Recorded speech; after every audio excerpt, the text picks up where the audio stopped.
pedagogy across the UK. And so we do a lot of training around social pedagogy, which is, for those of you that have never heard it before, is a way of working relationally. So it gets us to think about, we often talk about relationship-based practice, but it gets us to think about the how do we do that? How do we develop relationships? And so there's lots of theories that we use. And as part of that, working alongside people and working equitably is like one of the major things. So we developed making co-production meaningful course, because we realise that lots of people are starting to, or are already doing co-production, co-design and collaborative practice. So we wanted to kind of help people really understand what it was and be really clear about when it isn't co-production and when it is co-production. And then my other job that I have part-time is I work at the University of Central Lancashire as a senior lecturer in the School of Social Work. So I teach a lot, again, around social pedagogy and relationship-based practice. So Elle kindly invited me to join you all, just to kind of talk about co-production and what it is and some of the key aspects of co-production. So if you've got any questions, just unmute yourself as we go along. I really don't mind being interrupted. It's much more, it's far, I really like it when there's a bit more of a discussion and it's not just kind of me doing all the talking. So, feel free to interrupt me. And I will send out, I've got a very short presentation, and that's just so that I remember what I need to say. But I'm quite happy to kind of send that to Elle and Julian and Claire, and they can send it around to you if that's helpful afterwards. All right, does that sound all right? Okay, Yeah. Share my screen, and hopefully you can all see. Oh, hang on a minute. Let me move that. Set it up as a slideshow. So like I say, this is about making co-production meaningful. So we're going to be looking at lots of different things around co-production in this next hour. But what I want you to think about is, to start with, is if you can use the chat function and just put in there, when you feel included, what does it feel like? Think about a metaphor for that. So it could be included in anything.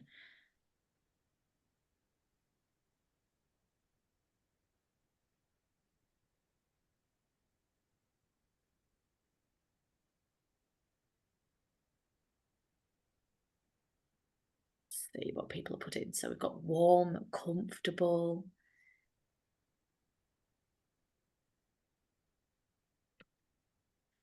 I'll add one in as well.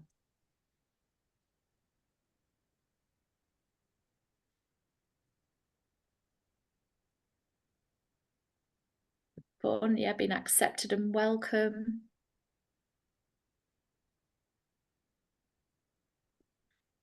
Okay.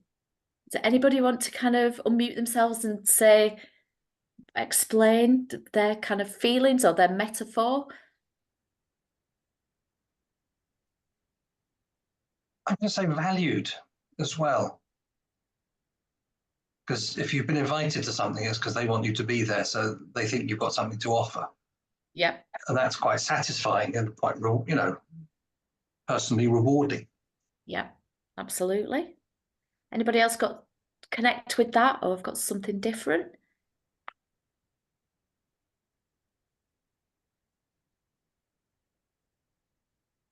So for me, it's like feeling like the sun is shining on me. So I feel like kind of like really nice and warm and, kind of relaxed as well. So when I feel included in things. Let's see what else is in the chat. Can't think of a metaphor. That's all right. But yeah, feeling valued, listened to, like you belong, comfortable. So it's really important, part of, our human connection. So our brains are hot-wired. So neurologically, we have neurological pathways in our brains, and they're hot-wired to connect with one another. So as human beings, if you are experiencing distress, then similar pathways will light up in my brain, and that will connect me to you. And that is how we've survived as a species for thousands and thousands of years, years, but we do have this connection with each other. So feeling included is really, really important. And in social pedagogy, we talk a lot about meaningful belonging. So instead of just thinking that somebody belongs to a group, it has to be really meaningful to that person. So that meaningful belonging and feeling included is really, really important to us as human beings. You know, isolation is like one of the most detrimental things that can happen to a human being. So if we become very isolated, it has a real impact on our physical and our emotional health as well. So feeling included is really important, and that is the crux of collaborative practice, participation, co-production. Is how do we feel included when we step into that space? And this is something that we're going to think a bit more about as we go on this morning. So the next thing that I want you to do then is that you're all on a co-production journey. So I'm just going to move you across there so I can see. So again, looking at this pirate ship, I want you to pick a number that kind of represents where you are on that journey. And because there's not so many of us, it says like put it in the chat, but you can put your number in the chat, but also feel free to kind of explain your number. Does it have to be just one number? But if you want. Have you got two numbers, Julian? At least two numbers. Go on then.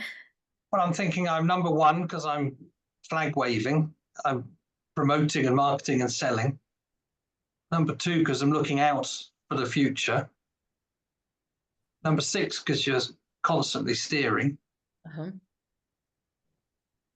I'm not sure I'm painting a skull. Okay, anybody else? I'll go for 5. I think we are making our way there slowly. We're definitely not there yet, but we're on our way. You're kind of climbing. Go on, sorry, Elle. As we're progressing. Probably at sometimes 14 because it's so hard. But yeah. Sometimes you're slowly climbing up the ladder, and then sometimes you've got to kind of quickly nip to the side of the ship. I get that. Yeah, that's exactly what I've got, because 5 because we are making progress, but then also 15 because sometimes I feel like I'm forcing them to do something they're not up for. Yeah, I was the same with 15 and some of the others. Sometimes it feels like you're trying to kind of push something that people are resistant against, and often it's the people that you want to empower that are resistant. So that's one of the challenges. Yeah, absolutely. Anybody else? Oh dear, Harriet.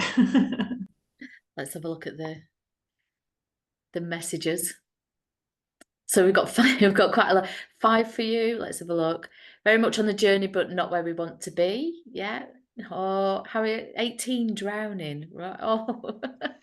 I think maybe just to give you a bit of context, I was really interested to attend this session because one thing that we've really found is that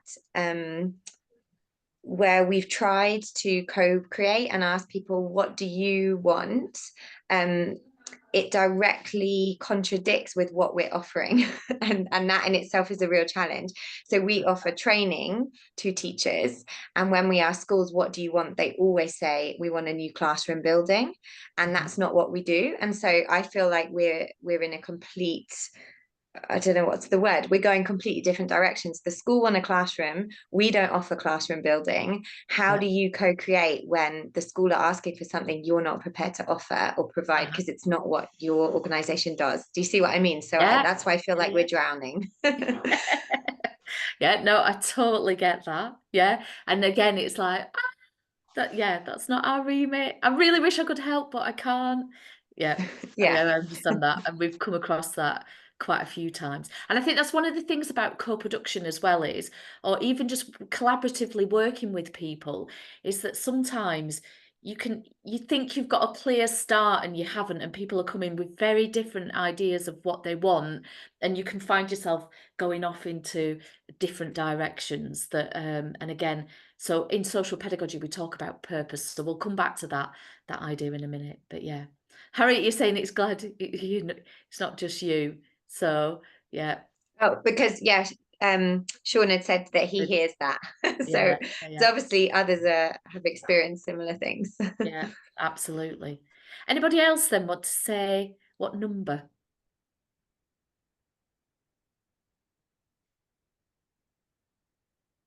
So what I can do is, if this is helpful, I've got this as a graphic. So again, I'll share this, because I think sometimes it's really good to kind of just use this as a way of getting people to talk about either how do they see like collaborative working together, or how do they feel that journey's kind of going, because this is really subjective. So for instance, like number 15, quite a few of you were saying that you feel like you're kind of pushing people in a certain direction. Now, to me, that looks like somebody's trying to stop the direction. So it's really good because each of you will interpret those characters and the space on the ship in very different ways. And also it's a really nice way of evaluating as well. So you can use it at the beginning of a project or a session, and then at the end to see if people's views have changed. So we might come back to this at the end if we've got some time to kind of think about where people feel that they are, or if things are starting to change in your thinking. But it can, you know, mean lots of different things to different people. In fact, we had somebody who used it with a group of participants a couple of weeks ago, and number 10, now to me that is a mop and bucket and somebody cleaning, but somebody saw that as a guitar and that they were playing music while the ship was sailing because they were in a kind of a calm period. And I was thinking, all right, I'd not seen it like that. But it's a way of opening up a conversation, and conversations and discussions are so important when we think about how we work together kind of collaboratively, which is exactly your point, Harriet, around when, you know, it's been really clear right at the start about the role and remit of the work that you're doing and what you can and can't do. And even if you are clear, but that, you know, the needs or the wants of people are very different, sometimes they're really good opportunities to open up conversations around, right, but where can we meet in the middle ground? Where can we maybe help? Where can the work that we're doing kind of support you in other ways to meet the different aims that you might have? All right. So that was just to get us kind of warmed up and thinking. Go on. Can I ask what? I mean, number 8, the people lifting the anchor, is that lifting the anchor once the boat has gone? Is that suggesting that you're trying to do co-production halfway through a program and you realize it's already too late type thing? Could be. It's whatever interpretation that image means to you. So it could absolutely be that. So there's no right or wrong. There's absolutely no right or wrong with this picture. It is just about it's a tool to get you kind of talking and thinking about where you are and how it feels. So yeah, so that could be your interpretation of number 8. Yes, so I actually chose number 8, and I saw that actually I was thinking about my work as opposed to the charity, because this would be a very new venture for the charity to introduce co-production in Bangladesh with the working children. But in my education work in the UK, I saw it very much as pulling together to try and enable movement and journey and travel to take place. So quite different to how Julian saw it. Yeah, absolutely. And so what matters is it's the context as well. So in social pedagogy, excuse me, we talk a lot about the context. So the context that you are working in and who you are working with will very much influence. And so Karen, I think that's a really great example, is that you've got you're in 2 different contexts. So the work that you will do, or the work that you're doing, is very different. And so this picture means different things in the different context. So again, and people often say, oh, that's a great get out kind of phrase. But in social pedagogy, we have the phrase, it depends. And that means, it doesn't mean like, oh, it depends, I don't know, I've not got the answer.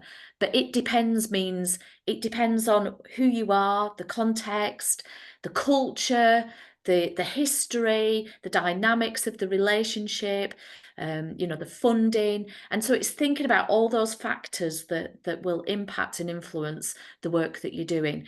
And that actually sometimes there's not just one answer. There might be lots of different answers to the question, but it definitely depends on lots of different factors. So when people ask us a question, there isn't always, you know, just one right answer. So it depends. And I think your discussions around, you know, what does number 8 mean, shows the importance of understanding the context that you are working in. Any other questions about our pirate ship?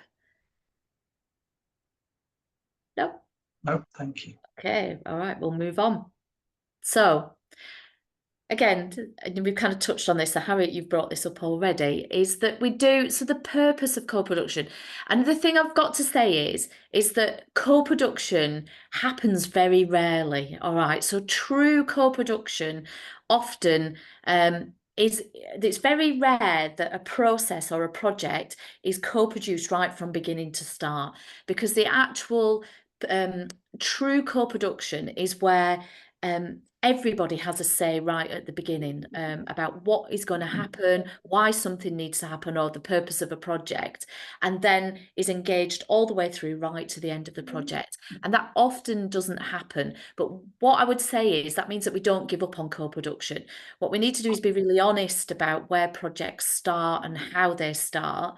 And then we need to think about how do we make sure that there are opportunities for genuine co-production to happen. So sometimes we might have to consult with people, and we're going to look at this in a minute, consultation, and oh, sorry, my phone's ringing. Sorry, I thought I'd switched it on silent.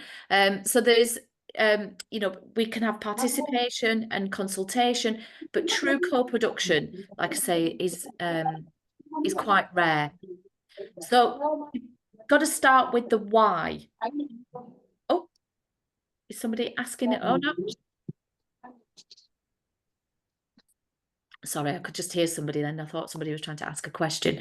So we need to start with the why. So you need to be thinking about, why do we do what we do? Why are we doing what we've been asked to do? Or why does it matter to us? Why is this really important to us? And why is it that we get out of bed every morning to kind of come and do this work? And would we be rather doing this than anything else? And so Simon Sinek gets us to think about this. So before we even think about the what are we doing and how are we going to do it, we have to really think about the why. So what is the purpose? So in social pedagogy, the purpose of co-production, the purpose of the work that we're doing is a bit like, I love a metaphor, as you'll see throughout this morning, it's a bit like our flagpole. So it's the flagpole that we put in the ground, or the stick that we put in the ground that we are tethered to. So it makes us think about, what is the purpose? Why are we doing the work? Why do I care about this, and what matters to me? And so that anchoring to that flagpole, or that stick, or tree, or whatever you want it to be, that's anchored into the ground, is that it brings us back to that. So one of the key aspects of co-production and collaborative working is we need to keep coming back to, what is the purpose? Why are we doing this? Why does this matter to us, and why does this matter to other people? But be really clear about the why right at the start as well. Be really clear about the purpose of the work. And I think it can be really interesting and helpful to get people to discuss, what is this shared purpose? What is your understanding of the purpose of the job? And we did some training a couple of years ago, and this has always stuck in my mind. Now, this was with a group of social workers, and they'd all come together. There were different occupations in this team, and I remember this one particular person saying, "Oh my God," and realised that actually we've got to go back and we've got to have a discussion, because each member of the team saw the job in a very different way because of the background and the occupation that they were. So it was like a multi-agency team they were working in. So they all had very different ideas of what the purpose of their role was. And they'd only realised that was then creating quite a bit of tension with each other as well. So they went back and had this really open discussion about trying to find, where is that shared purpose? purpose. So the shared purpose is really important, or trying as much as possible to get that understanding between people about why is this work important? Why does it matter to you? And why do you need to do it?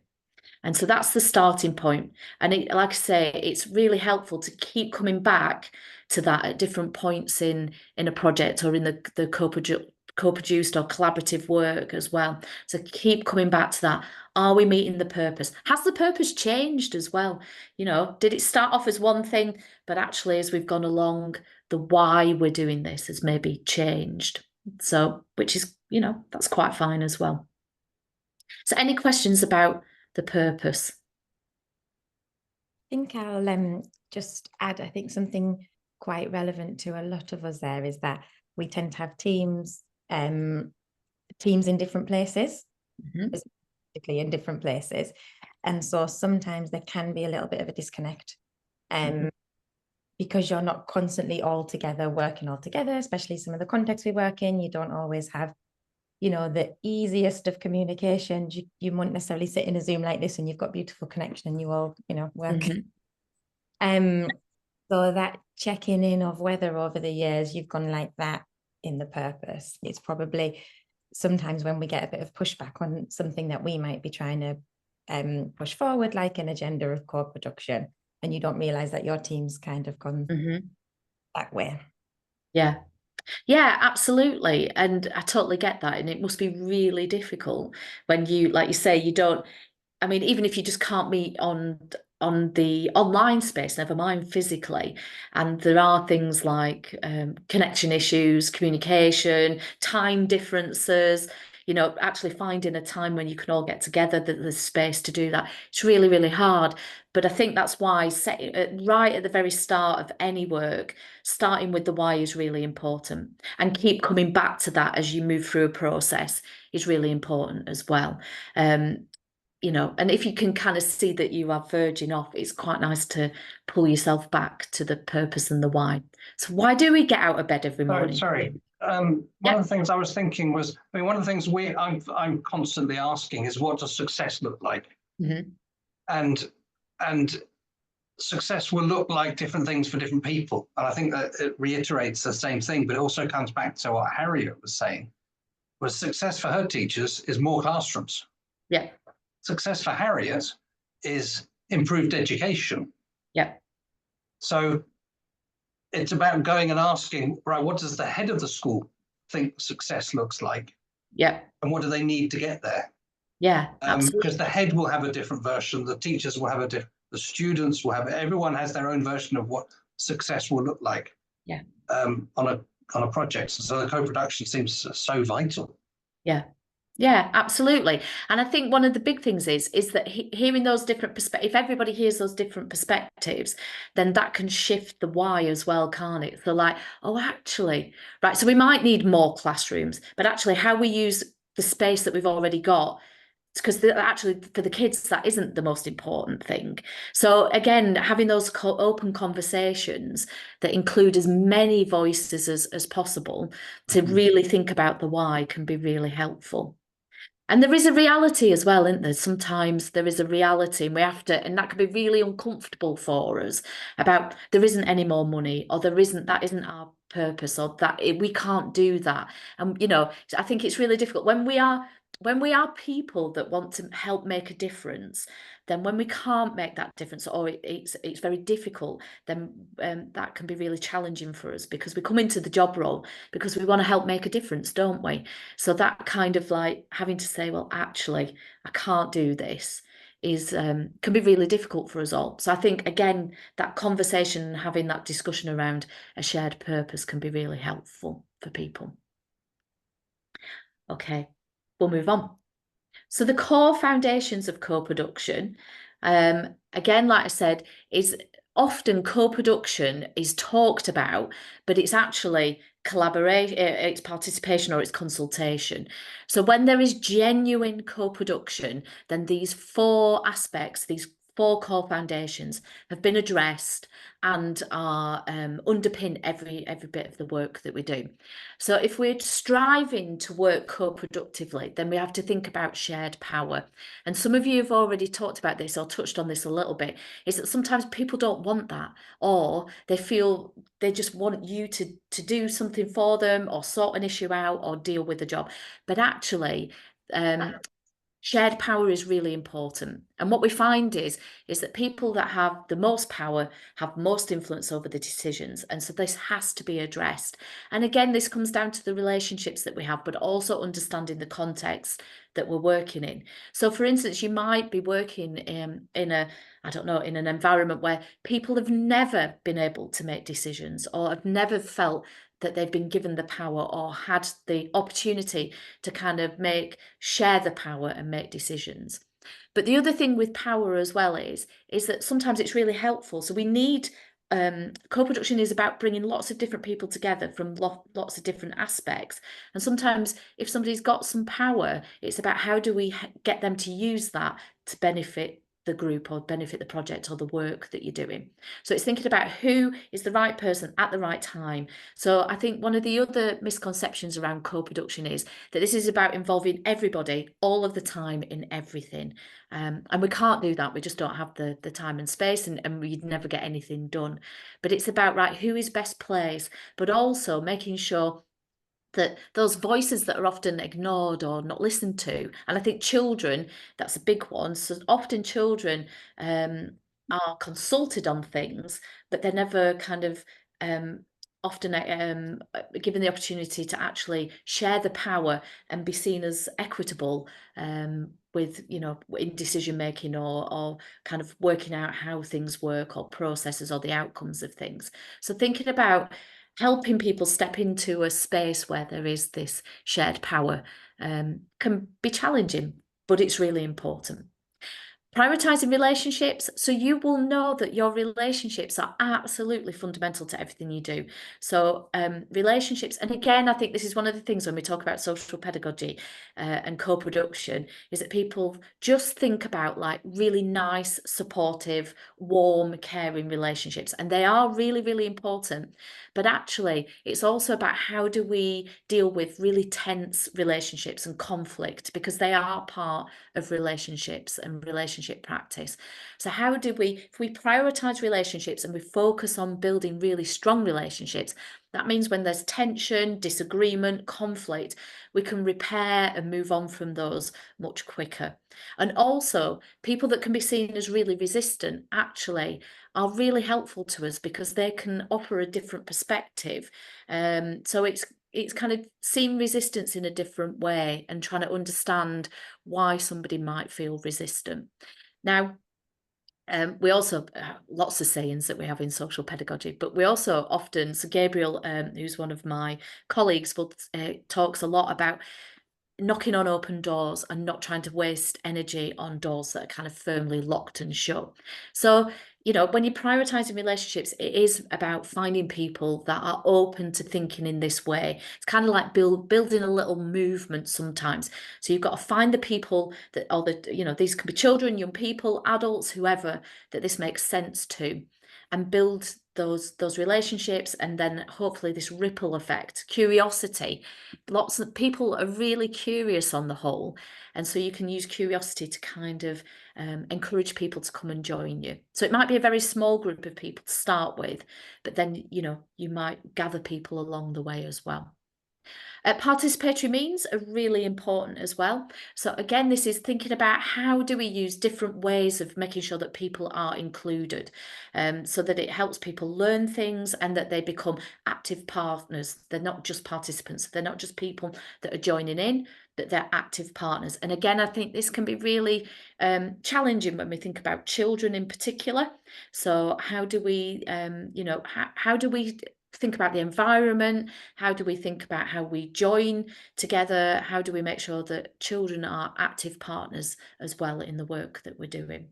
And so to give you an example, I was doing some work with a group of young people that have been in our care system. So they don't live with their parents, they've been living in children's homes. And so I was asked to do some work with them, and the first session was going to be online, so we weren't going to be able to meet in person.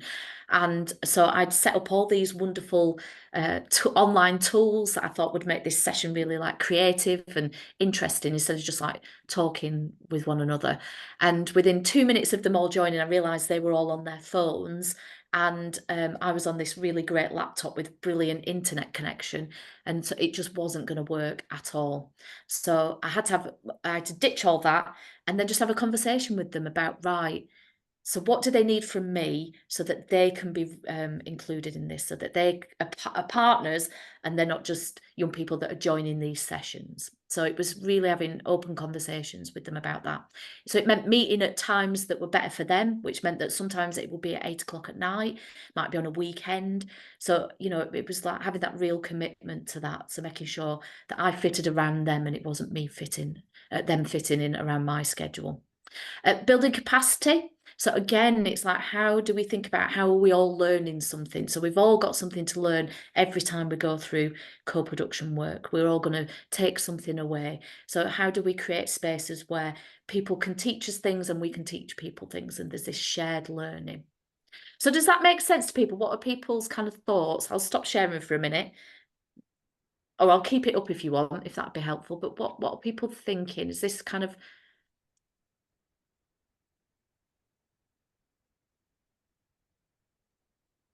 I mean, it all sounds very logical. I to me. think this, sorry. Sorry, go for it, Karen. Well said. You've mentioned children a couple of times, which is really interesting for us with the work in Bangladesh. And I know not all colleagues here will be working with children, but I was just wondering whether you could give a few examples of how children can be meaningfully involved in the co-production process that you might know of. Yeah, so like I say, it's trying to find. So I think the big thing is, so we've worked with a project where it started off where they got some young people that were really interested in getting involved in developing a project, and so they met with the director. And having that link with the director straight away meant that there was that link immediately, and that they were seen and valued. So they spent time talking to them about what mattered to them. You know, if this project was going to be successful, these were the things that they felt were most important. And I think it was the director being really up for sitting and listening to that, and then coming back and talking to them and having regular spaces where they could get together with the director and say, so she would say, right, this is what we're thinking about now. And they would say, right, okay. And they were valued and listened to, and they could then come see the changes that were being made on the back of what they were talking about. But then as the project developed, that they then were also given the opportunity to kind of go along. And so, for instance, they were recruiting staff, right, for this new project. So these young people didn't just talk to the director about what they felt was important, but they also had the opportunity to meet people that were being interviewed and had an equal say in staff being developed.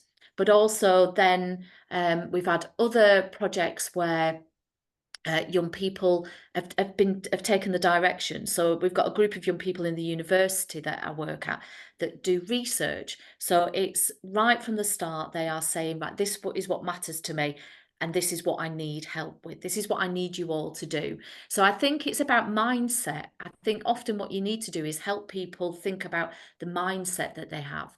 So, and being able to step into a space where young people are seen as equal, or even adults that you're working alongside are seen as equal and have the opportunity to lead the work. So in a way, they become your boss and they get to tell you what to do, and then you have to feed back to them and you know, kind of say what you're doing and be answerable to them when you do, you know, you can't or you haven't done what they've asked you to do.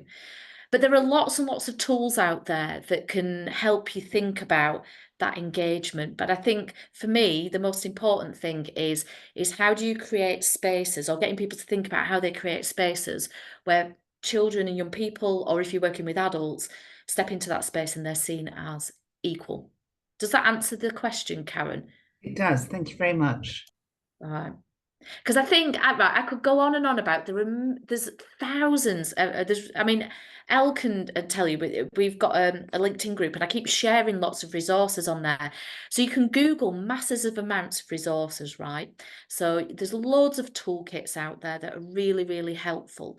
But for me, it's about the context. So you've got to think about, is this the right tool to use in the context that I'm working in?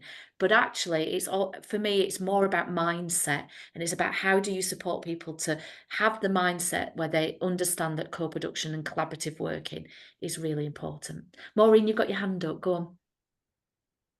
Yes, I just want to say that's really, really helpful. And Karen just asked the question I was about to ask. And I just want to share what I've started doing with the children is, because some of my teachers, they don't keep time. I don't know if I've introduced myself. I in Oxford, the UK, I ran a private school in Uganda, very, very remote. So internet connection, time difference are the challenges I face. So yeah, to address the point of timekeeping with the teachers, I've started involving the children, not as spying over the teachers, because some of them, they go for lunch, even though lunch is provided within the school, they just don't come back for the afternoon lessons. And then Friday afternoons is normally our timetable for debate. So then I've started involving myself in the debate. So then I know who is in the classroom, who is not in the classroom, and training up young, I call them young ambassadors. So then they share, or rather report to me, whose teacher is in and who is not, who is late and who's not late. And yet they're still being paid, you know, the full amount of money. So I thought that's really, really good. Yeah, the point you've raised, yeah. And I think I'm starting off on the right track to you know, to involve the children in the work that we're doing, yeah. Absolutely. And again, it's going back to that purpose, isn't it? So it might be really helpful to have the teachers and the children have a discussion around what is the purpose, so that they're not feeling like they're being spied. You know, teachers aren't feeling that they're being spied on, and then children aren't feeling that they are, you know, kind of like telling tales on the teachers, or because then you've got a real issue with power, haven't you, and the conflict. But actually providing a space where you can get them to discuss, like, what is the purpose of education? Why does this matter?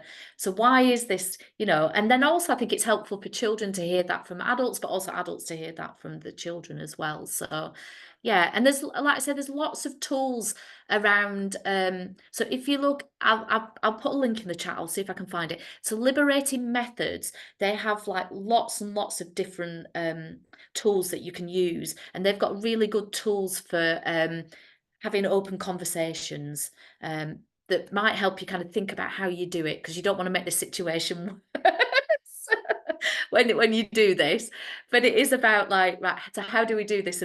But again, I think it comes back to that purpose and getting people to hear each other's ideas around the purpose. Any other thoughts? I'll happily share at the end as well a few things that we've done with some members of this group, and that we've done in lots of different contexts. So, and go into the methodologies if that's helpful, because with them being in context, we can also look at, well, what challenges were there, and if that's helpful. Yeah,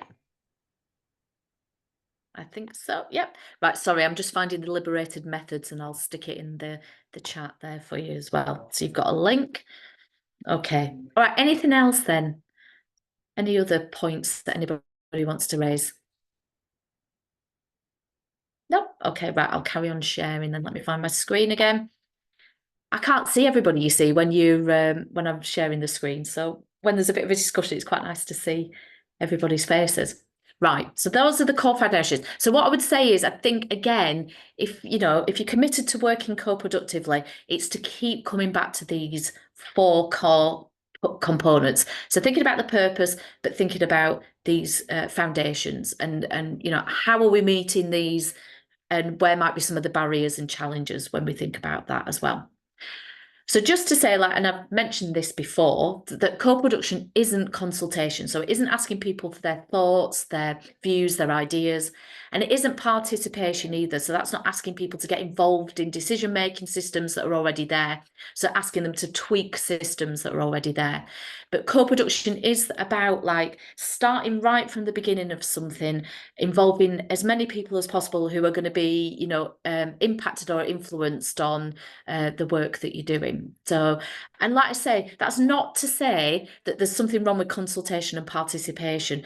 These things are really, really valuable, but it's about being really honest. So I think we all need to be really mindful that we're not talking about co-production when it's actually consultation and participation. So be really honest about when you are just doing consultation, because there might be a real need for that. So this project I was talking to you about with these young people that have been in the care system, there'd been a lot of consultation. So they were asked for their thoughts and their views and their ideas a lot throughout the process. But then it was about how those were taken back and acted upon. And then where there was the ability, there was that co-production was done. So there was pockets of co-production within something that I would say was much more kind of participatory.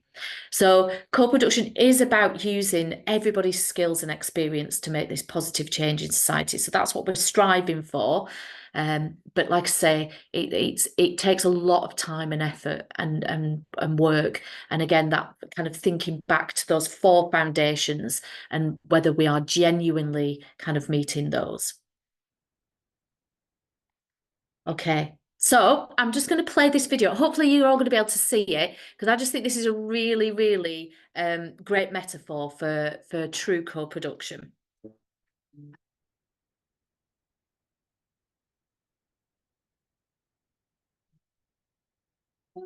Castell is a structure formed of human people. It's a human tower. Castells are a Catalan tradition of over 200 years. Today, there are over 80 different colliers or teams spread throughout Catalonia. Every 2 years, we have a competition. The 12 best teams will perform at the concours in Tarragona. I'm proud to be a member of the Castellers de Vilafranca. The Castellers de Vilafranca have won the concours for 7 consecutive times. We hope to make it 8 consecutive victories. These are very big structures, very big castles, and they require 300 or 400 people at a time to make these kind of constructions, and they can reach heights of 15 meters. The most important thing when we try to make the castles is obviously the safety of the people involved. We have very small children of the age of 4 or 5 who will climb to the very top of the castle. Everybody is working to make sure that this is the safest possible activity for them. This is very important because occasionally castles will collapse. And it looks spectacular, but it can be very dangerous. It's quite common for people to break a leg, an arm, shoulder injuries. As the castle progresses, the pressure builds. Everybody is trying to find a little bit of oxygen in the bottom of the castle. There have been times when people have fainted or collapsed, but you still have to keep going because you have the collective responsibility that you don't want to let the team down.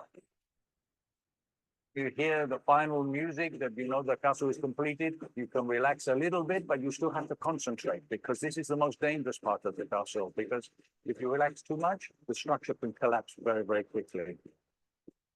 Why am I a Castelli de Vilafranca? This is a very complex question, and I don't really have an answer. You can't explain it. It's impossible to explain. You have to feel it. If you feel it, you understand it. Okay, did you all get to see that? Did the sound work? Yeah. All right, so any thoughts on that? How does that kind of link to the work that you're hoping to do?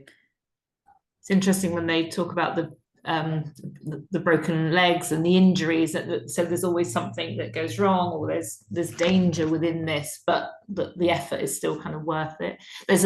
Julian will probably know, there's a Tanzanian Makonde carving, which shows a very similar, people on top of each other, holding each other up. So it's something that translates to different cultures, definitely. Yeah. Yeah. And you're absolutely right, Teresa, that it's that, you know, yeah, people can get hurt, but actually there's still, the purpose of this is still really important. They still want to be involved in that. Anything else? What did anybody else get from it? I think the amount of people who are unsung in that whole process was shocking, because you look at the tower and you think the tower is, you know, brilliant, and there's the person at the top of the tower, or a couple of kids at the top of the tower, brilliant. But actually there's literally hundreds of people supporting it who go completely unseen. Yeah. Who also Absolutely. need to be celebrated. Absolutely. And they play, a really integral part. So that foundation, that the bottom levels of the human castellas are so important. Yeah. And what's really interesting is that as the children get bigger, then their position within the castella moves. So they will move further down the structure. So it's like once you join your town's castella, then if you want, you're there for life, and your position will move. But it's as important no matter where you are in that structure. Maureen, go on, you've got your hand up. I was just thinking, the first reaction I'll get is, no, absolutely no, too dangerous, absolutely not. But then I thought, I'll watch the video again. This is how I drew mine, kind of a little baseline of where Right. the parents and the teachers, because I work with the community, and then where would the PTA, school management, be? And then where would I put the really difficult parents, but the most important, because they're the ones who think, I've done all right, I don't need to send my child to school. But then actually, you haven't got the land, your children don't have the land that your parents had, because part of it has been sold off. So why can't you see education is important? Mm-hmm. But they'll be thinking, no, it's too dangerous. So it's something I'm going to try with the teachers. If we can work this one out, see how we would theoretically before, hopefully, and maybe draw up a picture up, and you just put the picture up to think, this is the vision, this is where we want to go. This is the talking, this is the doing, come to school, pay school fees, you know, bring your kilo of sugar or something for children, because the purpose is, if they're fed, they will have a good day at school, and they'll remember what they're being taught. So yeah, absolutely. And I think safety is one of the big things. So this is what the gentleman in the video talks about, that safety is really important. So people feeling safe in that work, in the co-production work, or even just being involved in a project is really, really important. And so, you know, being really mindful of that, because Teresa, like you say, it can be, you know, that video shows it can be quite dangerous. Things, you know, can go wrong, but how do we help people feel safe? And again, it comes back to that purpose. If people understand the clear purpose of what is happening, then that helps them feel safe. If they have opportunities and mechanisms where they've got positive relationships and they feel heard and seen, that helps people feel safe. So embedding all of that in the work that you do is really important. Karen, go on, you got your hand up. I don't know how to do the technical. No, don't worry, that's a good one. Just going back a bit, I don't really understand the difference between co-production and participation, because your co-production, you talk about participatory means, and also sharing the power. So decisions will be made whilst you co-produce, right? So the difference with co-production is that co-production happens right from the start. So there isn't, so you know, the project isn't already kind of slightly developed. There isn't an aim. So co-production, so I suppose the best example I can give you is, like I say, our group of young researchers at the university. They come with an idea. They say, right, this is what we want to research. So at the minute, we're doing some research around the way that children with disabilities are seen. That is their idea. Then we say to them, what do you need from us? And they'll say, right, but we need to try and find some funding. So we'll do that together. So we will support them. So we just constantly say, what do you need us to do? Participation is where I say, right, I've decided that I would like to do some research around friendships. So I'm going to gather some young people to help me understand what friendship is. And then that's participation, because it's already my idea and I've already set it up. I've got the funding and then now I want, and so there's not, one isn't better than the other. It's just that one is co-production and one is participation. And what we need to do is be really honest about when we are doing one or the other. Does that answer your question, Karen? Yeah. And I suppose the power, so within a participatory project, there is still opportunities for real co-production to happen. So there'll be pockets of co-production, but often what happens is people say this project has been co-produced, and it hasn't. It's more participatory. I think Any other questions? Probably say that the principles of co-production and the sort of sharing the power and all of the principles that Lois has gone through make participation so much better as well.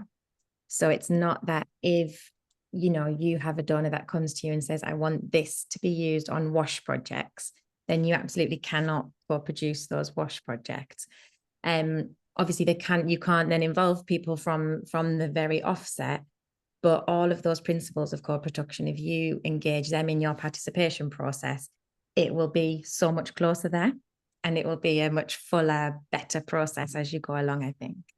Yeah, because the whole idea of all of this, of participatory projects, collaboration and co-production, is that people have the skills, so that, you know, in social pedagogy, we talk about like walking alongside people to support them, but eventually we kind of want to be behind them just as a bit of a safety net, and then we want to disappear into the background so that they don't need us anymore. And that's the whole idea, I would imagine, with the vast majority of work that you're all doing, is that it's helping people set up the things that they need, but then you're going to disappear off into the background because they've got the things that they need, and they've got control, and they've got the power to, and the capacity to keep that going and shape that. You know, it's that adage about, you know, if you give a man a fish, you'll feed him for a day. If you teach him how to fish, he's then sorted for life. You know, that's the idea, and that's the same with co-production. Somebody's put something in the chat. Let's have a look. So Caroline, do you want me to read that out, or do you want to ask that question? So how do we practically balance co-production against our theory of change or model of working? So I would say theory of change is a really good example of co-production.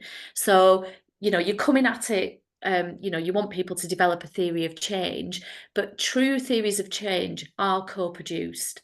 So it's asking people, you know, what do you want to see? How will we measure these changes? What is the purpose? What matters? So I think theories of change are a really good part of a project where you can genuinely look at co-production. And again, you've got to think about those 4 foundations. So when you're developing the purpose and the theory of change, how are you making sure that there's participation? How is as many people as possible that are really important to this? How many different perspectives are you getting, so you can develop a really what's the word I'm thinking of? A really strong theory of change. How do you think about building capacity? What are people learning from that process? Where's the power? So who is deciding what ends up in the theory of change? And also, it's a really good way of building up relationships as well. So I think it's a really great part of a project where you can genuinely work really co-productively. So sorry, can I just add to, because I'm just sort of thinking, like, as an organization, you have your theory of change, right? And you have your model of what you do. So for example, you know, Harriet was talking about, they do teacher training, not school construction. Yeah. So does that just mean, like, I'm thinking about it, if we go to a school and say, like, okay, what do you want at your school? Then there will be maybe a bunch of things that we don't do, and then they're not in our expertise. So is that about stepping back and saying, okay, well, you need another organization to work with you, and we need to find where we have synergies with what the school wants? Or does that make sense? Yeah, and I think so it can be really challenging, but that is a really good opportunity to have really honest and open conversations to get back to, right, what is the purpose then? Because you might not be the best person or organization or team, and it might mean that actually there are other needs that need addressing first. You know, it's really complex. Go on, Elle, you. I'm right in thinking it could still be co-production if, for example, you went to a school and said, we have a £10,000 construction budget. what do you want to do with it? It's still very much giving them the control from the offset. Or for Harriet, for example, we do teacher training. What areas do you want, or what does that look like for you? That could still be co-production, right? Yeah, absolutely, because it's the how you do it. So it's the, and thinking about those 4 foundations. So you might have a theory of change already as an organisation, but then it's asking people, does this look like, you know, does this fit with your reality, your context? And actually, does it need to change? You know, does that theory of change need tweaking? You know, again, I think it's just really, it can be sometimes a little bit difficult and challenging, but it's having those really open conversations. Karen, you've got your hand up as well. Yes, I was really interested when you said co-production is always from the start, and I was trying to think how it could work, or if it could be used with our project in Bangladesh, which has really a well-established model for engaging working children, their parents and employers, and offering education where the children are working while trying to support them in getting out of child labour. So that model is already up and running. So from what you're saying, it sounds as if it's sort of too late for co-production to be woven in, and maybe it is more around consultation and participation if we wanted to get those children actively engaged more in the work that's going on. Am I right? Yeah, I think so. I think often people will say a project has been co-produced, but because co-production is kind of like the buzzword at the minute. But if that hasn't happened right from the start, then the whole project has not been co-produced. However, you've got real opportunities. So like you say, Karen, you've already got work that's already up and running, but you've got real opportunities to do parts of that work co-produced, which will give you better outcomes and will be much more positive for the people that are going to be involved and impacted by that project. But it might also be that participation is the way forward. And I think Elle made this point that, you know, a co-production can really help, you know, if there's aspects of co-production that can really help a participatory project, and vice versa. So if you're already working in a participatory way, then it's not a big leap to then genuinely start to try and embed co-production within the work that you're doing, because people are already open to that, aren't they? You know, if you are working participatory, then having really good relationships, or understanding that relationships come first. You know, you can't do participatory work if you haven't got good relationships with people. So it's building on that. So I think, like I say, I'm not saying that it can't happen. It's just about, like, where does it happen? You know, it's thinking about where are the opportunities for co-production to work. But then also what you might find is, as you develop that in the work, that then moving forward, you are able to then do a genuine, full co-productive project as things move on right from the start. Does that make sense? So it's a little bit of going back to that. It depends. It depends where you're at, the context you're working in, and what would be best at that moment in time. If I just add, probably the examples we're using are a little bit intimidating because we're all talking big projects here, and we're maybe talking our big budget projects. But you can start, and definitely for us, I would rather start on something very tiny. So it might be that you want to develop a volunteer code of conduct. So you have volunteers that go out to visit your project, and you want to develop it. And rather than you doing that in isolation, or even you and your in-country director doing it in isolation, instead it goes to the kids that those volunteers are going to be interacting with. And so you could start on something, you know, which is in relatively small, but start with a very small project if you're going for the genuine full process of co-production, rather than us looking at, okay, my next £50,000, what am I going to do with it? Because that's a lot. Yeah. And it isn't to say that what you are doing now isn't all right. It's you know, you're doing some absolutely fantastic work, but I just think for me, people talk about co-production and it isn't. And so it's been, I think one of the things is about having that real understanding about what co-production is, and then when it's not, so you're not misusing the terms, but then understanding, right, where are the opportunities? And I think that's a really good point from Elle, that you can think about the small things, because I think we often want really big change in society, and we ignore the really small changes that are just as important, because big change in society comes about because there's lots of small change. And I think, you know, and if someone gets involved in a process that is co-produced, say, like you say, to develop a volunteer agreement, then that will give them confidence then to go and try and work in that way in the next area that they want to focus on. So it is building up people's confidence and understanding along the way as well. Definitely. All right, so I've got, I think, just one more slide or two more slides, and then I'm done, and then we can, oh, hang on. So, sorry, I'm gonna have to flick through. Right, there we go. Can you all see that? So we're on, so expert by and lived experience. So again, I think No, one we of can't, the, sorry. oh, you can't, right, sorry. No, it's all right, don't worry. Thank you for letting me know. Let me share, right.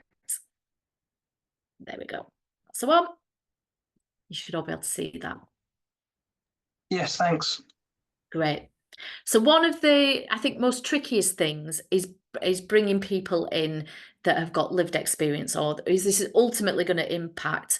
And so again, it's thinking about how do you create time and space, build up those relationships, so that we can have, so co-production is about how are we expert by experience, expert by profession, expert by leadership, and bringing those three things together. And ideally, by the end of the work, we want to be able to say that we are kind of all three of those things, that we've got leadership skills, that we've got experience, but also we've got this kind of profession. And I don't mean like professional role, like kind of job title, but that we are thinking about, you know, the role that we've got in the project. So it is thinking about how do we bring those three aspects of expertise together so that it can be used to kind of share.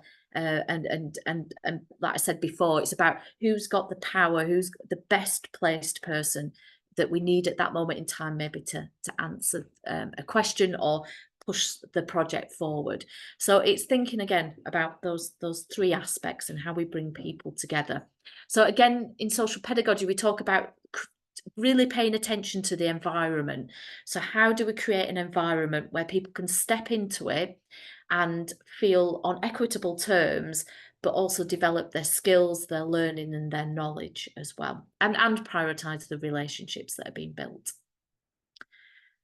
And finally, I can send this through as a graphic. Sometimes I think the breakthrough facilitation arc is really helpful as well in getting you to think about as you move through a piece of work. So it might be, so to use Elle's really helpful example, it might be thinking about like a volunteer code of conduct. So it's thinking about, right, how do you prepare for that? How do you introduce that to people? What connections do you need? What's the context? You've got the activity of actually doing it. So how are you thinking about how you do this co-productively, and then think about reflection, commitments and closing afterwards. So I think the arc is a really nice way of thinking about how can you embed the four foundations of co-production at each stage of those. And again, I can share this graphic with you if it's helpful, because I think sometimes it's helpful just to have something visual to help people think about, right, so when we welcome people to a session or an activity or the start of a project, how are we addressing issues of power? How are we going to think about the relationships that we're building? How are we going to make sure that everybody is actively involved? And how are we going to make sure that people are feeling that they're learning something and taking something away, as well as ourselves? And I think it's just a really helpful graphic to use sometimes. All right, I'm conscious that we've got 20 minutes, so I'm going to stop sharing my screen there. Any questions or thoughts? Or Elle, do you want to kind of take over and talk about some of your examples? I'm happy. If people would rather ask questions to Lois, then I think that's, you know, perhaps the your most valuable use of time, because she's not here regularly. Or if people would rather see some examples in practice, I'm also happy to do that. Yeah, so just let us know what's useful. Use of the last. I mean, and to be honest, I could probably be done in 10 minutes, and then we'll have 10 again, whichever works. Hi, Karen. Hey, so I'd really like to see hear about some practical examples, and then we can go through sort of challenges and, you know, in context. Yeah. But I'm also, Lewis, you talked about like lots of resources, and I mean, I'll have a look at the liberating structures, but I would like to know some practical examples of different ways in which you can engage young people, from like small children to youth, to, you know, to older, and ones that work, you know, ways that work well for them. I've heard of a sort of body mapping exercise, you know, just things like that I don't have experience of, but once you hear, because I'm just not very creative, I think also, I've got a little one, so I'm sort of learning on the go, but what he likes, but that sort of pointers to tools that people have found helpful, rather than just like a survey, you know, like would be really helpful as well. And I think, so what I think you've got to do is right, so there are masses and masses of tools out there, and you all will know, you'll all have experience of using different activities.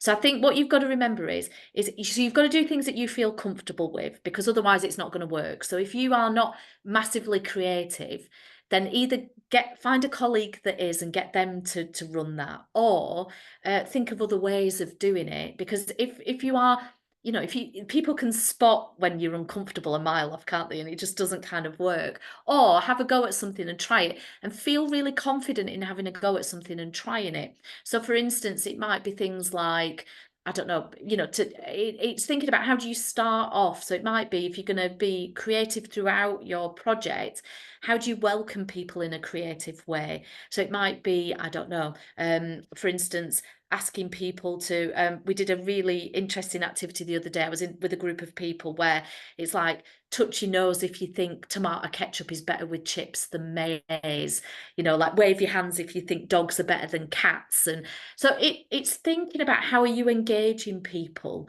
you know. So, and always my big tip is maybe have a few activities. So if one doesn't work and it falls a bit flat, that then you can go and do another one. So a scavenger hunt, so Elle knows this because we've done this online, and you can do it online, it's like getting people to go and find 5 items and build a tower with the items and then explain them. And again, it's just kind of, you know, it's thinking about the context that you're working in and what would be helpful. So that wouldn't work with some groups, but it will work with others. But and it's maybe trying things out before you give it a go. You know, find if you've got some colleagues or friends that you kind of would be prepared to have a go at something. But I think it's just being confident. And if it doesn't work, don't think that that's a failure. Just think, actually, that wasn't the right context. It wasn't the right activity for that context. So like I say, I think that's where the breakthrough arc is really helpful, because it gets you to think about, right, what would be a really nice welcome? What would be helpful? And surely as a network, do you kind of reach out to each other, asking people if they've had, so, you know, ask your colleagues, like, what kind of things do they use that are really helpful? Because I love games. I love playing other people's games. I just coming up with them myself. Really not my best. So utilize that then. If games are your thing, because for lots of young people, gaming is a big thing. So I was at a session last night where we're doing, like I say, working with this group of young people, and you know, so like a lot of them do gaming and Pokemon and things like that. It's like beyond me. So I was asking them to tell me, and then getting them to kind of run activities. You know, and so I think that's also really helpful. Is like asking children in particular, like, what do you know? Has anybody got a game that we could play? And then that shifts the power dynamic. So I think the other thing as well is that you don't have to be the expert. You don't have to be the person running every aspect of of it when it's co-production. It's about sometimes you just need to hold the space and invite people, you know, to bring their, you know, it might be their expertise on Pokemon or skipping or I don't know, whatever. Does that answer your question, Karen? Yes. Thanks. Excellent. Thank you. Any other questions? Or any thoughts or reflections?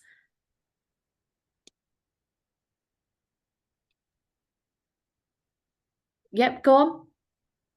Is it Abdullah? Have I pronounced your name right?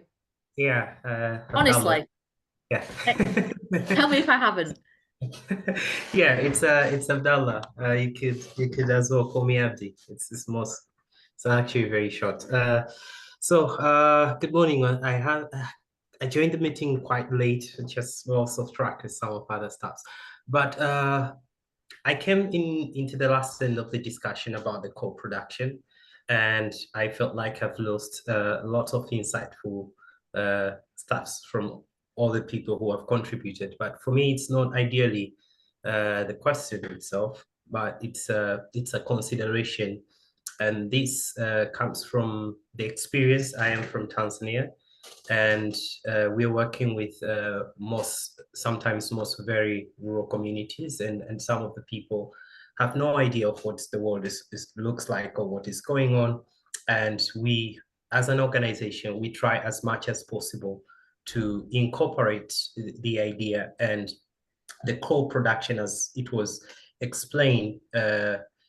It's somehow very challenging because the community sometimes we work with and even our delivering partner, there is a very big knowledge gap, and it's a very, very long journey. I think the example Eleanor say when she was explaining starting small, I think that is the idea of moving forward by looking in a very small let's say like development of small document, like guidance within the office. How does that includes everyone into the production, and that's provide the sense of ownership from the staffs itself. And if the staff, they feel like they are being consulted or they're being engaged during the early stage of production, let's say if it's a police, everyone thoughts and idea were considered, it's very likely for these staffs to start implementing such kind of ways when it goes to the community. But it's a very long journey. I recognize it's a very long journey to actually have the co-production projects or co-production staffs with the community and the people who work, because of those other numbers of challenges. And of course, we can always adapt from a very small perspective into those kind of challenges and the gaps that they still persist within the community. So as I earlier said, it's much of a consideration instead of very, very big project or big stuff discussion, but in a very small. I'll show an example. We are about to go to do a community assessment, which ideally, we would say it came as an idea within LTT, but our idea raised when we were in the community and we saw those patterns of challenges, and we felt like, okay, there's something that we are missing as an organization, and we want to learn more. But of course, throughout this discussion, we have come to recognize that some of the steps we need to go back to the community and develop together, such as safeguarding a policy that is going just to safeguarding our entire activities, the code of conduct that we share with the community, we hear from them, and we document and we live upon that. So one of the advantages of co-production, it provides accountability to everyone, because everyone have a sense of ownership and we all both agree to the same common goal. So I still recognize it's a very long journey, and I'll pick the point of Eleanor that we need to start small and recognize there is a change and there is an interference as well of culture, beliefs, and so much stuff. So one thing at a time, a very baby step, and then I hope in a long run we might see that co-production projects and big projects might have the idea of the communities and the people that we work with. So yeah, that is one of the things I want to share. Thank you. Oh, thank you. No, and I think you've raised some really important points, because it is, and all of that is about relationships, isn't it? So you've got to have those relationships. You've got to prioritize the relationship building, to talk to people about the purpose. So why is safe? You know, if you're in a rural community, thinking about safeguarding is going to have a very different context in it. You know, it's going to mean very different things than what it means to you and your organization. So it's about, how do you help people understand the need for and why it's important for them, but thinking about the purpose. So again, going back to the purpose of the work and having those open conversations, but prioritizing relationships. And that means sitting and listening to people and genuinely trying to understand their point of view. So that helps you think about you know, your learning and your understanding. And then also it means that trust is then built up as well. So then you become somebody that they trust and understand and like, and you can then use that then to then develop those conversations to kind of then think about the next bit of work. So sometimes it's very small steps, isn't it? So but I think, you know, as human beings, if we think that somebody is genuinely listening to us and understands us, then that really helpful. And then you immediately think, I like that person. So next time they come to me, I'm going to be more open to listening to them, or having a conversation with them. And actually, I might be a bit more interested in getting involved in the work that they're doing, because they understand my life. So in social pedagogy, we talk about life world orientation. So we've really got to be able to understand, even though I might not have that experience, I've got to try and understand what somebody's life is like, what matters to them, what's meaningful, what's purposeful. So thank you for that. It's a really good example. Anything else? I'm just conscious I've got about 5 minutes and then I'm going to have to go because I've got another meeting just at 11. Anything else?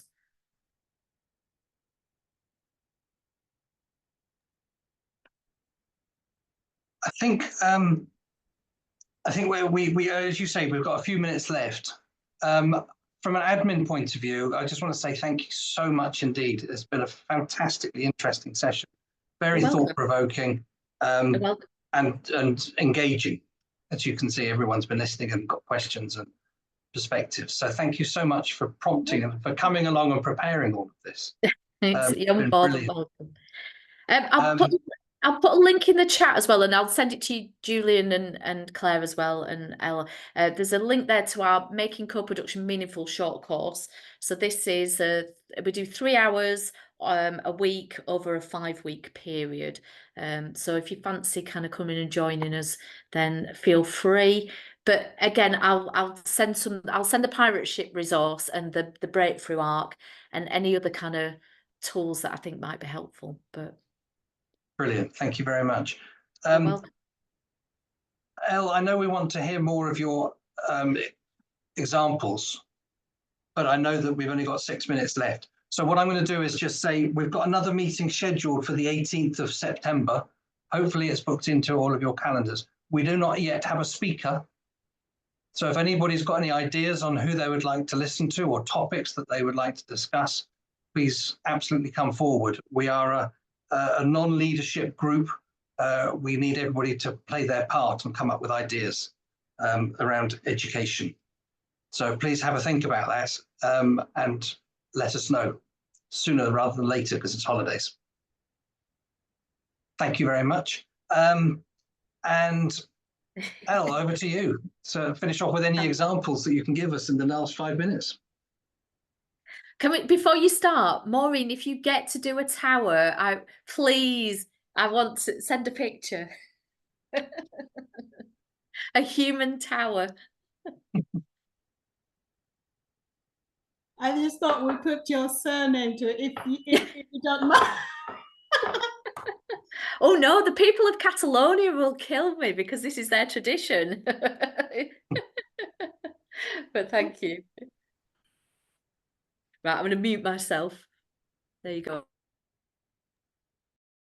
I think you can probably see all my notes as well. Can you? I don't know how to do it on Canva without doing that. So the insight is there. to share. I'll try and just be really quick on a couple of examples here, and then if anyone is interested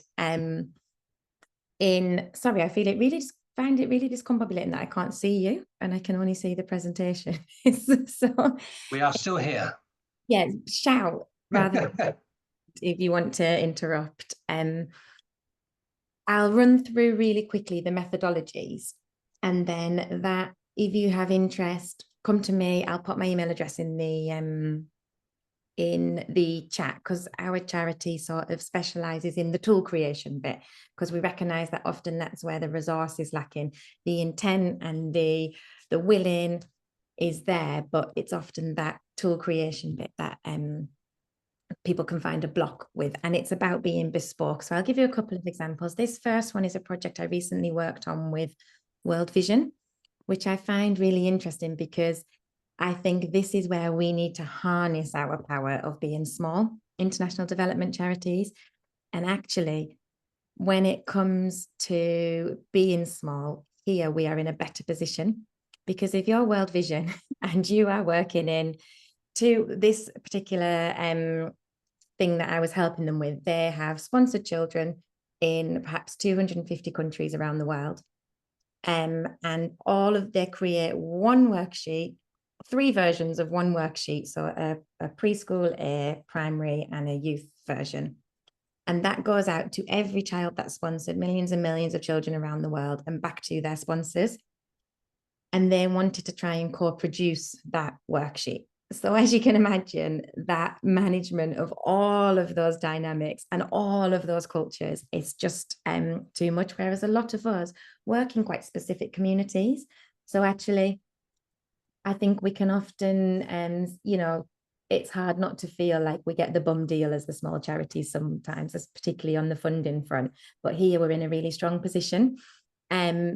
Working with small circles then is also really important. So even in our context, if you're in one community, but you work with 3,000 children, trying to get 3,000 children's input is going to be less effective than working with 3 groups of 10 and doing it really meaningfully.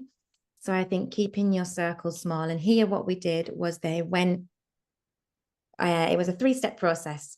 So first of all, went into 3 different communities. I think it was Cambodia, Nepal, and Lesotho. And just said, what do you want your sponsors to know? What information do you want to share with them? What do you not want to share with them? How do you want to communicate that information? And that's like the real just foundations of, we are creating this sponsor communication worksheet that you're going to do annually. What should we put on there?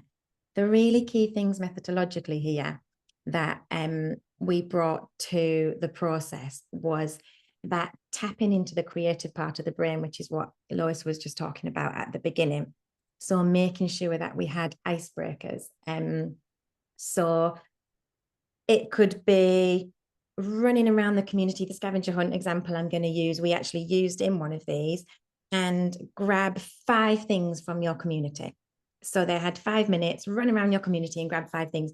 And that instant, especially when you're working with children, that instant movement, you're completely distancing it from the power dynamic of being sat in a classroom, because often these things will happen in schools or community centres where there is a power dynamic and there is a discipline dynamic. So if you can get people moving, playing, we had some of the icebreakers were clapping activities where they taught us, what are your favourite clapping activities? What are your, we gave them ropes and said, teach us your favourite skipping game. So you're also empowering them from the offset as well, saying, we want to learn from you. What have you got to teach us? And let's start with something that you're the expert in and you know you're the expert in. So as a child, you know you're better at playing than I am. So we ground it in that empowerment of the child and that taking away the power dynamics of being in a classroom and it being we want you to write down the answers to our question. And the other thing to say here is what we need to be really careful of is any activity we're asking of these children needs to be of intrinsic value to the child as well. So it's not just we as an organization want to co-produce this worksheet. So here, I need you to help me do it, because that's difficult. And it's not really empowering the child. It's almost like a utilization of them. So actually, one of the purposes it can be for them is it can be joyful, make it full of play. One of the others is you could be developing their skills. It could be a communication skill. It could be, there's lots of different ways, but make it of intrinsic value to the child. What skills are you passing on to them? And so that was where the icebreaker activities came in. Then we sat them down and try and stay away from single, a workbook and a pencil. We're all working in communities with limited resources, but bring in sticks, stones, colours. Rather than a single workbook, can you bring in a big piece of paper or sellotape them all together to create a big piece of paper that everyone gets around together? And that's what we did here. And the children just scribbled ideas, and then we empower them with multiple ways they can communicate their ideas to us. So it's not just if you can write, if you can draw. What about if you don't want to do either of those things, talk to me and I'll write it down. Can we give them some sort of stickers, which actually I'll come on to next. So giving them lots of ways to communicate as well, drawing, symbols, writing, talking, putting them all in one place. And so the children did this. That was then taken away, and 3 different versions of worksheets were drafted based on these ideas from these 3 communities. And they then went out into 15 communities who edited the worksheets, gave them a go, commentated on how they were doing it. So anyone that has any sort of direct communication between donors and beneficiaries, this is a really relatively small, if you have a way that your beneficiary communicates to their, call it a sponsor for the purpose of this conversation, that a sponsored child communicates to their sponsor. That might be a small project that you can start with. What does that worksheet look like? In this one, in the end, those kids did the designs, the actual drawing design. So you can see here, she's actually designing it with an artist. So the artist went out with them and they worked together. The little girl's drawing and the artist is helping guide her through it. And to see that then come into life and be on the worksheet. One, the children see that. That's really empowering part of the project. It helps break down some of that dynamic of sponsors need this information from you because you need their money. And it instead says, what do you want to tell the world? What do you want people to know about you? And secondly, it's great for you as a charity. It's great for your marketing. It shows what World Vision found was that sponsors responded 10 times better than they ever have previously to these worksheets because they saw how genuine it was and how empowering to the children it was. So that's one example of it in action, and that one's quite creative. I'll jump to number 3. Do you want me to stop or keep? Because I'm happy to keep going. But I'm very happy to keep listening. Yeah, I'll keep rabbiting on until everyone's disappeared, and then I'll stop. I mean, realistically, we'll be 5 more minutes. So this is a slightly bigger project, but I'll come to a smaller one afterwards as well. And this was recently with Lorna at the Ginger Education Trust in Uganda. And they had a construction budget to build a library. Now the pockets of co-design, co-creation thing comes in here because they had the structure of the library, so that the building structure was limited and had already been done, so it couldn't be co-designed from that aspect. But none of the internal features had been sorted yet, any of the decoration, even the sort of partitioning walls and things like that. It's a library and IT facility. So what did we do to co-create with the children here? Well, the school has, now I'm going to possibly mess up these numbers, but basically we involved around 25% of the children. And I think there's 400 children in the school at the moment, but don't quote me on that because I'm juggling multiple projects that might. So what do we do here? We sent out loads of Lego. And again, it's grounding the kids in their capabilities first. Design your library and IT facility. And then they had all little pictures of bookshelves, of tables, chairs, all different kinds of chairs that they could use.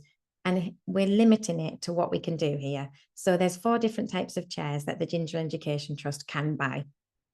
So let's get little tiny images of each of those 4 chairs and see which ones the children are putting into their building. They had, you can see on the image just here, they've got a paint wheel and they can colour wheel, so they could spin and stop it on which colour they want the walls to be. They drew designs of murals on the walls.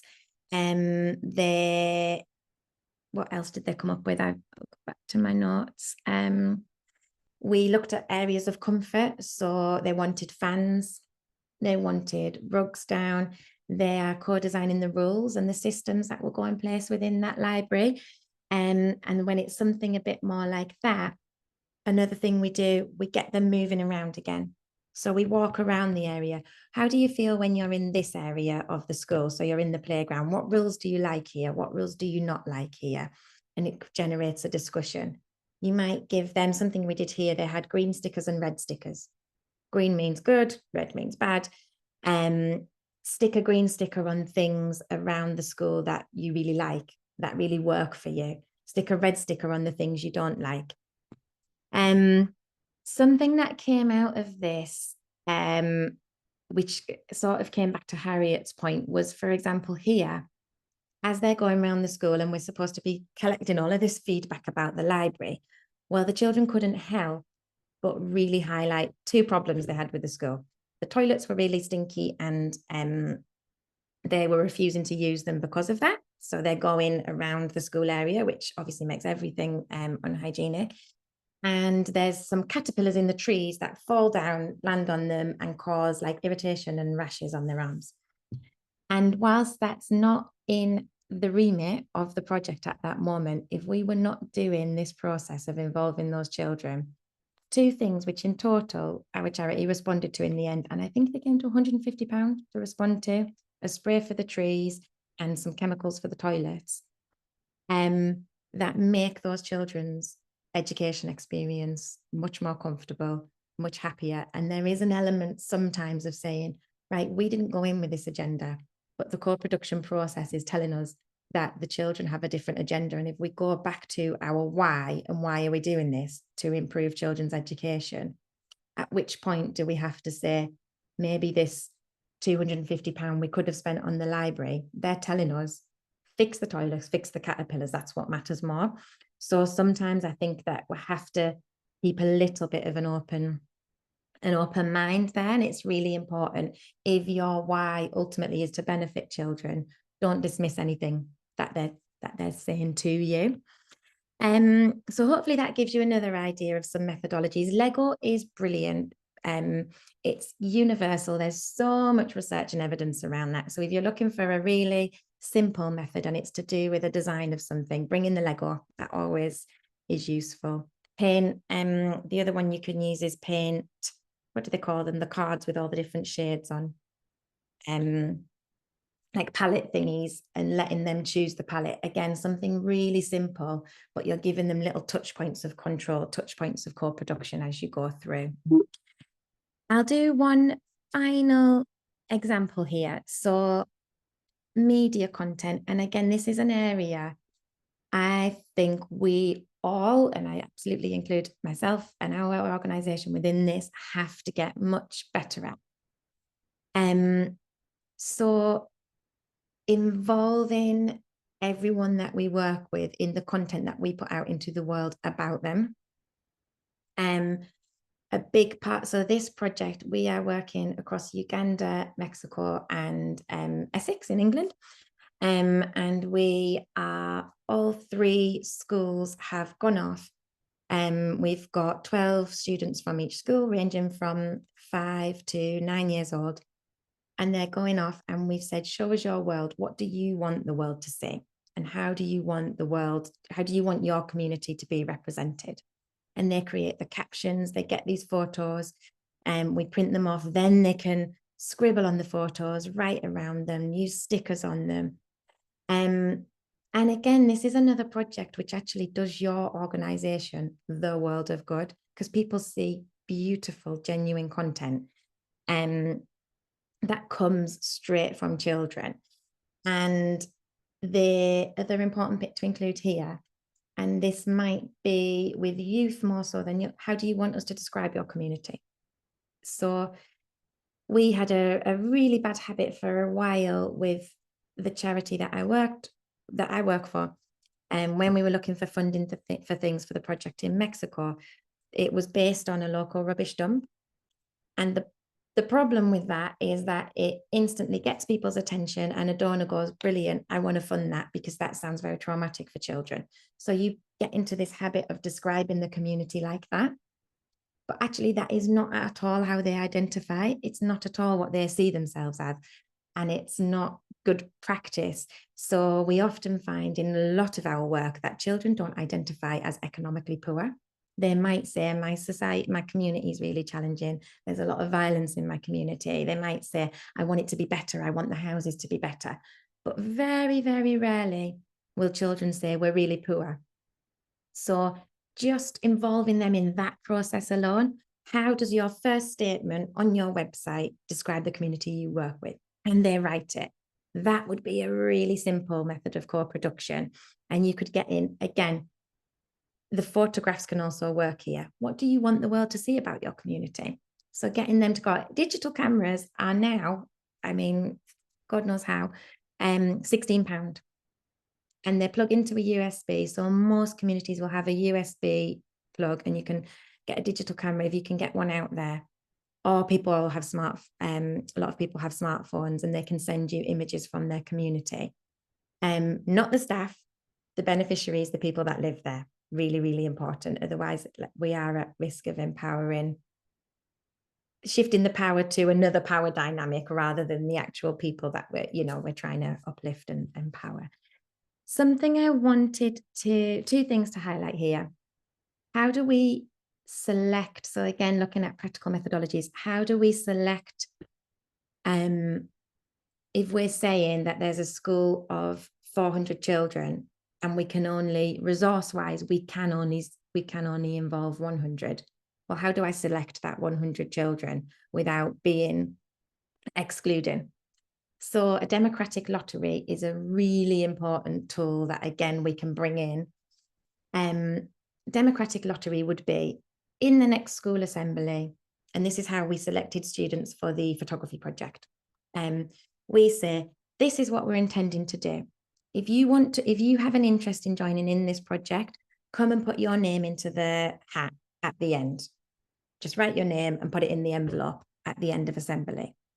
And we then select those students at random from that group. So everyone has equal opportunity to participate, because we can get in a bad habit of empowering school councils, who might be the loudest and least excluded voices in the room.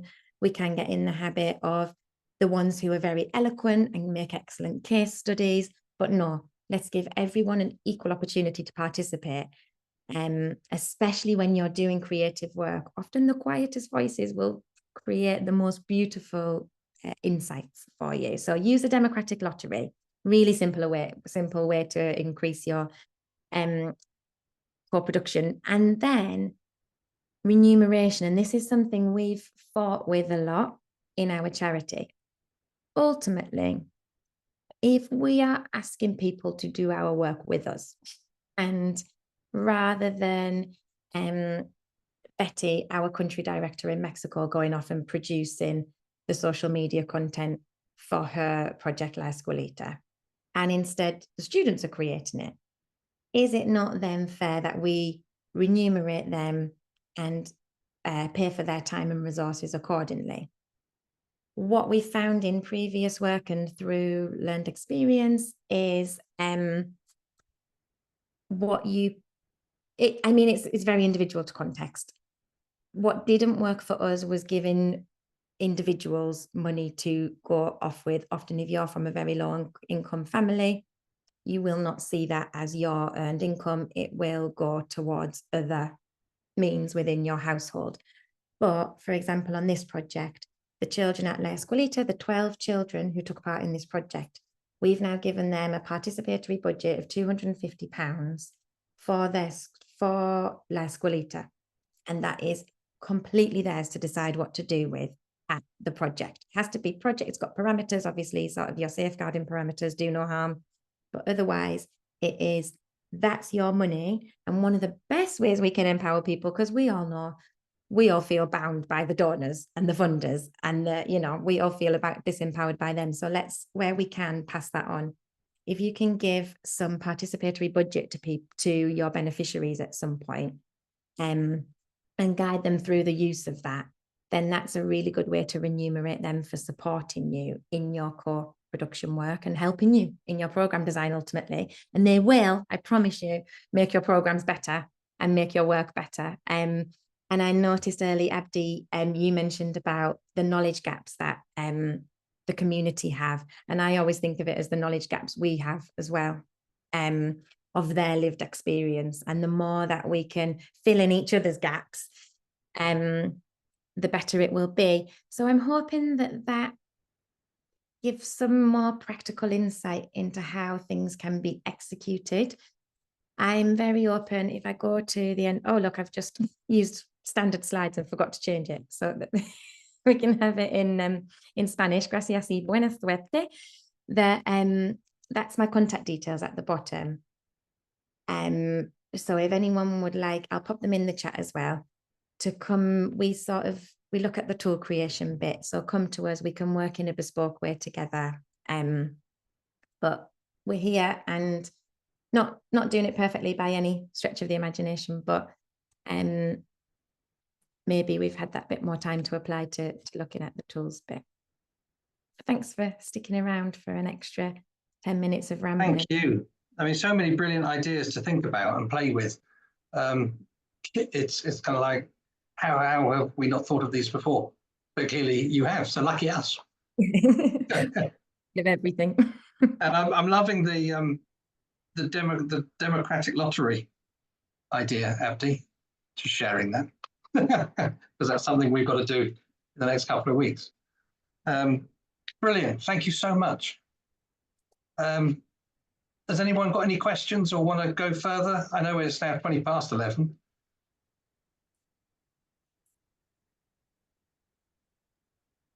Maureen, your hand's up. Sorry, I didn't see that. Sorry. No, thank you so much, Elle. Can I call you Elle? Sounds cool. Elle. Yeah, fantastic presentation on the design for the library. It's a very, very relatable story to me.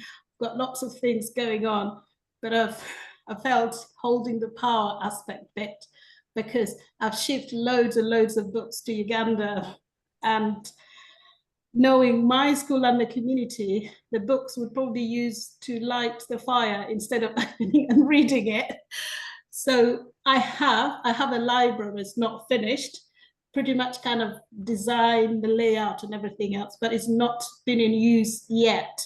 But there's so much now I can take from your presentation and make sure that the children, the teachers, the community are involved in taking it to the next level, even though I have already started it, but we can look at having it be used to maximize the co-production benefit, which is why, to have good quality education, reading is a huge, huge challenge. So thank you for sharing that. Fantastic. Yeah. Thank you. I should have said as well, because of interest probably is, I'm sure Caroline won't mind me sharing, the same method we used in Uganda. We tried to recreate something very similar in the Ethiopian context, as a bit of a co-design method of a library being built at Caroline's charity, Together We Learn. And it didn't work. That's the honest. It didn't translate to the culture, to the context. And actually what did work instead was the team created their own idea on the ground. So we sort of gave the principles of this is what we want to know. Something that I think Caroline found that we had to do in the end was, so what they decided to do instead was take a group of children around other libraries locally, so that they could, again, keep them moving, keep the creative bit of the brain switched on, keep them in different environments and feedback. And the team designed all of this themselves. The only bit that Caroline probably pushed for at the end was the reporting section. And I would definitely stress this when people report back. If you've got people with lived experience or beneficiaries in the room, you've got professionals in the room, you've got staff in the room, you've got a community leader in the room, separate out who's saying what when you report back. Otherwise, some of those more leadership, more authoritative voices might naturally override what the kids have said. So make sure you have that column. Well, what did the children actually say? And okay, at some point, the librarian says, well, brilliant, they wanted these beautiful fluffy rugs, but I can't keep them clean, so I'm not going to do that. And that's okay. But as long as we know where are we, so we know we're at least ticking a couple of boxes from the students. So keeping those voices separate. I don't know whether Caroline has anything to add on that. Yeah, no, I think you summarized it well. It was a challenge for us. But yeah, I guess also if we'd have made clear from the beginning what format we wanted the data back in, so saying like, tell us specifically what the kid said, because that it wasn't recorded that way during the meeting, I think. So we kind of did it like a reverse process and got what we could out of it. But if you let them know from the beginning you want it reported like that, then they'll probably record it a little clearer.